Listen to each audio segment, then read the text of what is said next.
뉴욕시장이 거리와 전철 등에서 발견된 정신질환 노숙자를 강제로 입원시키도록 하는 강경책을 발표한 지 2주 만에 이를 반대하는 첫 번째 소송이 제기됐습니다. 뉴욕시의 트리플 데믹이 현실화되고 있는 가운데 보건국은 실내외에서 마스크 착용을 권고했습니다. 퀸즈 잭슨하이츠 주차장에서 보행 보조기를 이용하던 노인이 폭행당하는 사건이 발생해 경찰이 수사에 나섰습니다. 기프트 카드의 사용 기한을 9년까지 연장하는 뉴욕주 법안이 지난 주말부터 시행에 들어갔습니다. 이상은 TKC 뉴스데스크 오늘의 주요 소식입니다. 아름다운 제품에서부터 아름다운 사회를 만들기까지 키스는 뉴욕에서 시작하여 현재는 전 세계 12,000명의 직원들과 함께 끊임없이 도전하는 기업입니다. 사람을 생각하고 존중하는 기업. 키스는 한인들이 사회의 주인공이 될 수 있도록 든든한 버팀목이 되겠습니다. 글로벌 뷰티 기업 키스. As a mom, I always seem to be doing two things at once. I'm always on the go, so I was happy to hear that I could get a flu shot and updated COVID-19 booster at the same time. It will keep our family safe. And reduce the risk of serious illness. And make sure we don't end up in the hospital. Get your flu shot and COVID-19 vaccine or updated booster, safe to get at the same time. It's twice the protection and twice the peace of mind. Call 311 or visit nyc.gov/vaccine finder. 시청자 여러분 안녕하십니까? 12월 12일 월요일 TKC 뉴스데스크 첫 번째 소식입니다. 뉴욕시장이 거리와 전철 등에서 발견된 정신질환 노숙자를 강제로 입원시키도록 하는 강경책을 발표한 지 2주 만에 이를 반대하는 첫 번째 소송이 제기됐습니다. 한 인권 로펌은 뉴욕시가 정신 이상 증상을 보이는 노숙자들을 정신병원에 강제 입원시키는 것은 헌법상 인권의 침해라고 주장하며 지난 8일 뉴욕 연방법원에 소송을 제기했습니다. 로펌은 이 정책에 대한 잠정적 금지 명령을 요청했습니다. 로펌은 뉴욕시경이나 소방국 대원들은 정신질환을 가진 개인을 판단할 만한 전문 지식이 없다고 주장했습니다. 법원은 로펌의 잠정적 금지 명령에 대해 곧바로 판결하지 않고 로펌과 뉴욕시 정부 등 양측을 불러 구체적인 자료를 요청하고 심리하는 시간을 마련했습니다. 뉴욕시 정부 법률팀은 이번 정책은 뉴욕주 정부와 연방정부 법률을 준수하고 있다고 주장했습니다. 한편 에릭 아담스 뉴욕시장은 지난달 29일 전철이나 길에서 정신질환 노숙자들을 최초로 다루게 되는 이들이 직접 판단해 노숙자를 치료센터로 보내도록 하겠다는 정신질환 위기관리 의제를 발표했습니다. 아담스 시장은 정신 이상 증상을 보이는 노숙자를 치료하는 것이 도덕적 의무라고 강조하며 이 정책을 옹호했습니다. 뉴욕시의 트리플 데믹이 현실화되고 있는 가운데 보건국은 실내외에서 마스크 착용을 권고했습니다. 뉴욕시 보건국은 지난 9일 겨울철이 되면서 코로나19와 독감, 호흡기 세포융합 바이러스 감염자가 급증하고 있다.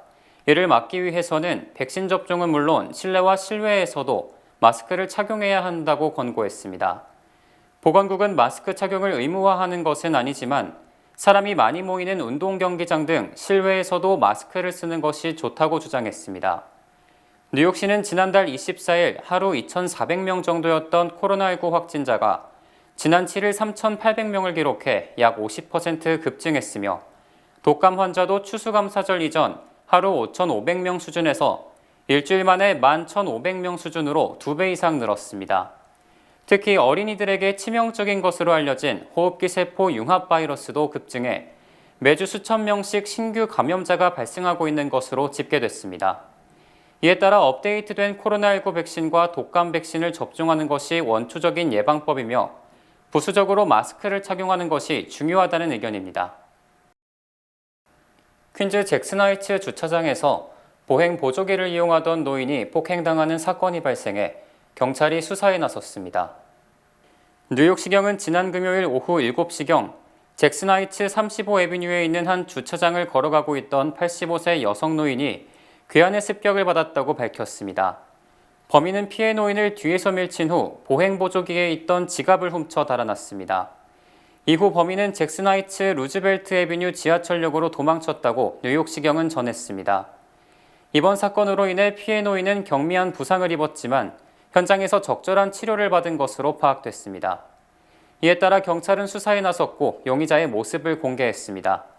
뉴욕시경은 범인이 5피트 8인치 정도의 키와 200파운드의 무게가 나갈 것으로 추정했으며 범행 당시 화이트 삭스 로고가 박힌 모자와 밝은 색상의 마스크, 검은색 재킷과 바지, 검은색 신발을 착용하고 있었다고 밝혔습니다. 기프트카드의 사용기한을 9년까지 연장하는 뉴욕주 법안이 지난 주말부터 시행에 들어갔습니다. 지난 10일부터 시행된 법안은 12월 10일 이후 구매한 기프트카드에 대해 사용기한을 4년에서 9년으로 연장하고 기프트카드의 금액 가치가 떨어지는 것을 방지하는 내용을 담고 있습니다. 또한 잔액이 $5 이하일 경우 카드 소지자는 나머지 금액을 현금으로 교환할 수도 있습니다. 이와 같은 조치가 시행된 이유는 기프트카드 사용법에 익숙하지 않은 사람들이 많아 사용기한 내 카드를 사용하지 못하고 그대로 만료되는 경우가 빈번히 발생했기 때문으로 풀이됩니다. 연말 연휴 시즌이 다가옴에 따라 기프트카드의 구매 및 사용이 활발히 이루어지는 가운데 뉴욕주 소비자보호국이 소비자들이 카드 구매 및 사용 시 주의해야 하는 사항에 대해 밝혔습니다. 소비자보호국은 기프트카드를 구매할 때 포장 및 보안 스티커가 손상되지 않았는지 확인해야 하며 개인 혹은 온라인상에서 카드를 구매할 경우 사기 거래에 주의해야 한다고 전했습니다. 미국 정부가 1988년 스코틀랜드 상공에서 폭발해 미국인 등 270명의 목숨을 앗아간 페남기 폭파 사건 피의자의 신병을 확보했습니다. 연방법무부는 11일 페남기 폭파에 사용된 폭탄을 제조한 혐의로 아부 아길라 모하마드 마수드를 구금하고 있다고 밝혔습니다. 법무부 대변인은 마수드가 워싱턴 연방법원에서 열릴 재판에 출석할 예정이라고 밝혔습니다. 펜아메리카 항공 103편은 1988년 12월 21일 영국 런던에서 뉴욕으로 향하던 중 이륙 38분 만에 스코틀랜드 로커비 상공에서 폭발했습니다. 이로 인해 승객과 승무원 259명 전원이 숨졌습니다. 이 가운데 약 190명은 미국인이었습니다. 항공기 잔해가 주택가로 떨어지면서 주민 11명도 사망했습니다. 이 사건은 영국에서 가장 많은 사망자를 낸 테러로 기록됐습니다. 지금까지 페남기 폭파 혐의로 유죄 판결을 받은 사람은 리비아 공작원 압델바세트 알리알 메그라히 한 명입니다. 법무부가 마수드의 신병을 확보하면서 34년 만에 두 번째 재판이 열리게 됐습니다. 이번에는 스코틀랜드가 아닌 미국 법에 따라 재판이 진행되며 그 결과는 예단할 수 없다고 BBC가 전했습니다. 2022 카타르 월드컵 준결승전 첫 경기가 내일 오후 2시 치러집니다. 내일 오후 2시 2022 카타르 월드컵 첫 번째 준결승전인 아르헨티나 대 크로아티아 경기가 펼쳐집니다. 아르헨티나는 피파 랭킹 3위로 C조 조별리그를 1위로 통과했으며 크로아티아는 피파 랭킹 12위로 F조 조별리그를 2위로 통과했습니다. 이어 오는 수요일에는 프랑스와 모로코의 두 번째 준결승전이 펼쳐지게 됩니다. 프랑스는 피파 랭킹 4위로 D조 조별리그 1위를 차지했고 모로코는 피파 랭킹 22위, F조 조별리그를 1위로 통과한 팀입니다. 두 차례의 준결승전이 치러진 후에는 17일과 18일 오전 10시 각각 3위 결정전과 결승전 경기가 치러질 예정입니다. 애리조나 주정부가 멕시코 국경에 컨테이너 장벽을 설치해 친이민단체들은 물론 연방정부와 환경단체들의 반발이 거세지고 있습니다. 정치 전문 매체 폴리티코는 더그 두시 애리조나 주지사가 올해 8월 멕시코 미립국자를 막기 위해 남서부 도시 유마에 5m에서 7m 높이의 컨테이너 130개로 장벽을 쌓았다고 보도했습니다. 이 장벽의 길이는 약 1.2km에 달하며 11일간의 컨테이너 장벽 설치에 $600만 투입됐습니다. 특히 두시 주지사는 무려 $9,500만 투입해 유마 외의 남동부인 코치스 카운티까지 16km 구간에 컨테이너 3,000개로 장벽을 추가로 설치하겠다고 밝혔습니다. 이에 대해 연방국토개발국은 컨테이너가 설치되는 지역이 코로나도 국유림으로 연방정부가 관리하는 보존구역이라며 두시 주지사에게 컨테이너 철거를 요청했습니다. 또 이 지역에 거주하는 아메리칸 원주민 코코파족도 아리조나 주정부가 원주민 보호구역에 허가 없이 불법 공사를 했다며 항의했고 환경보호단체들도 이 장벽이 동물들의 자유로운 이동을 막아 생태계를 혼란에 빠뜨릴 것이라며 반발하고 있습니다. 한편 공화당 소속 두시 주지사는 내년 초 임기가 끝나고 민주당 소속 KT 홉스 당선자가 취임해 컨테이너 장벽 설치는 중단될 것으로 전망됩니다. 미국 유권자들이 2024년 대선에서 바이든 대통령과 트럼프 전 대통령의 출마를 바라지 않는다는 여론조사 결과가 또다시 나왔습니다.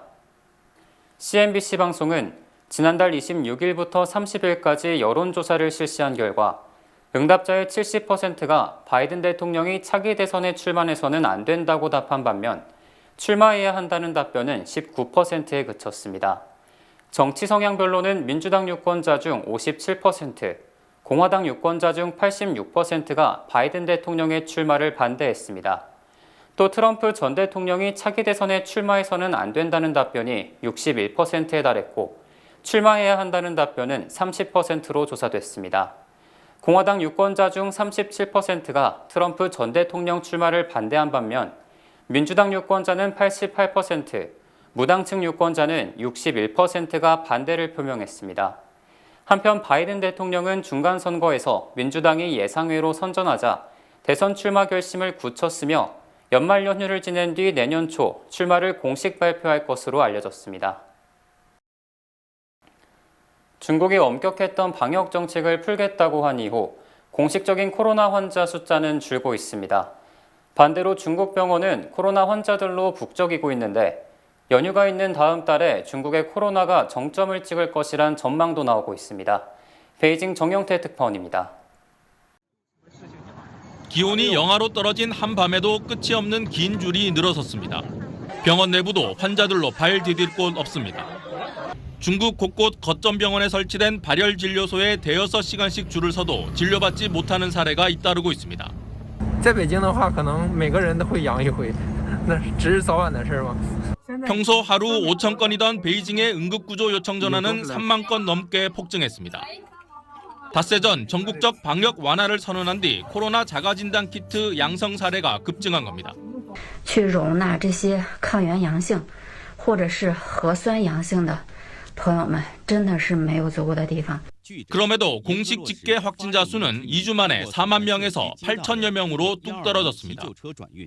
전 주민 PCR 검사를 사실상 폐기한 데다 자가진단 양성은 확진자로 집계하지 않아 통계가 무의미해진 겁니다. 불안한 주민들이 약국으로 몰리면서 상비약 품귀 현상까지 빚고 있습니다. 感冒药全部都没有了，退烧的也没有了吗？对，都没有了。明天能到这感冒药。 홍콩에서는 주민들이 중국 본토의 친인척들에게 보낼 감기약을 쓸어가면서 약이 바닥나자 보건당국이 사재기 중단을 촉구했습니다. 다음 달 춘제 연휴를 전후해 중국 내 코로나 확산이 최고조에 달할 거라는 게 전문가들의 예상입니다. 단기간에 집중치료 병상을 확충하고 고령층 백신 접종률을 높이는 게 관건인데 방역관리가 안 돼 의료 시스템 붕괴로 이어질 경우 경제 회복에도 악영향을 미칠 전망입니다. 베이징에서 SBS 정영태입니다. 푸틴 대통령의 핵 위협 발언 속에서도 러시아군 점령지에 대한 우크라이나군의 공세가 이어지고 있습니다. 수세에 몰린 러시아 측에서 강력한 신무기 생산을 늘리고 있다는 주장도 나왔습니다. 권란 기자의 보도입니다. 우크라이나 동부 카디우카 마을이 화염에 휩싸였습니다. 러시아 민간 용병회사 와그너 그룹 본부가 위치한 곳인데 우크라이나군의 집중 공격을 받아 건물은 폐허가 됐고 사상자도 다수 발생했습니다. 돈바스의 대표 도시 도네츠크의 마을도 밤새 쏟아진 우크라이나의 미사일 공격에 불바다가 됐습니다. 러시아군 점령 지역에 있는 군사시설을 겨냥한 우크라이나군의 대대적인 공세가 이어지고 있습니다. 양측 사이에 최악의 참호전이 벌어졌던 바흐무트에선 우크라이나 군인들이 마을을 돌며 남은 러시아 세력을 색출하고 있습니다. 수세에 몰린 러시아 측은 푸틴 대통령의 핵무기 발언에 이어 신무기 증산을 언급하며 위협을 이어갔습니다. 푸틴의 신복 메드베데프 러시아 국가안보회의 부의장은 SNS에 적들로부터 우리를 보호하기 위한 가장 강력한 파괴 수단을 생산하고 있다고 밝혔습니다. 구체적으로 밝히진 않았지만 일각에선 러시아가 지난 10월 공개한 핵무기 운송용 극초음속 미사일을 지칭한 거란 관측이 나왔습니다. 일부 서방 국가에서 종전 협상론이 제기된 가운데 젤렌스키 우크라이나 대통령은 오늘 하루 미국 바이든, 프랑스 마크롱 대통령에 이어 푸틴 대통령과 가까운 튀르키예의 에르도안 대통령과 잇따라 통화를 했습니다. SBS 권란입니다. 주요 단신 전해드립니다. 제니 델런 재무장관이 최근 러시아 탱크 공장이 원자재를 구하지 못해 생산이 중단되는 등 서방의 러시아 경제 제재가 효과를 발휘하고 있으며 결국 전쟁을 종식시킬 것이라고 주장했습니다. 지난 8일 뉴욕시 지하철 이용 승객이 392만 5천여 명으로 지난 2020년 3월 팬데믹 이후 최대를 기록했으며 터치형 결제 시스템 옴니 이용 횟수도 156만여 회로 역시 역대 최대로 집계됐습니다. 미 우주항공국의 무인 우주선 오리온이 달궤도 선회 비행을 마치고 어제 오후 태평양에 내려앉아 인류 달복기 프로젝트인 아르테미스의 첫 번째 단계 임무를 마쳤습니다. 소설 파친코의 작가 이민진 씨가 포브스가 선정한 라이프 스타일 부문 올해의 50세 이상 여성 50인에 선정됐습니다. 지난 10일 2022년 카타르 월드컵 8강전 아르헨티나와 네덜란드의 경기를 취재하던 48세의 미국 축구 담당 기자 그랜트 윌이 기자석에서 갑자기 쓰러져 목숨을 잃었습니다. 어제 아침 11시 반쯤 브루클린 쉽세드베이의 한 네일 살롱에 72세 남성이 운전하던 차량이 돌진해 출입문 일부가 파손됐습니다. 어제 로스앤젤레스시 241년 역사상 처음으로 여성인 캐런 베스가 시장에 취임했으며 캐런 베스 시장은 현재 역사의 변곡점을 지나고 있으며 LA의 마법은 아직 살아있다며 긍정적 메시지를 던졌습니다. 오는 2050년 인도네시아와 나이지리아 등 인구 대국의 경제 규모가 한국을 추월하며 저출산 고령화 국가인 한국 경제 규모가 세계 15위권 밖으로 밀려날 것이라고 골드만삭스가 전망했습니다. 12월 12일 월요일 TKC 뉴스데스크 여기서 마치겠습니다. 시청해주신 여러분 고맙습니다.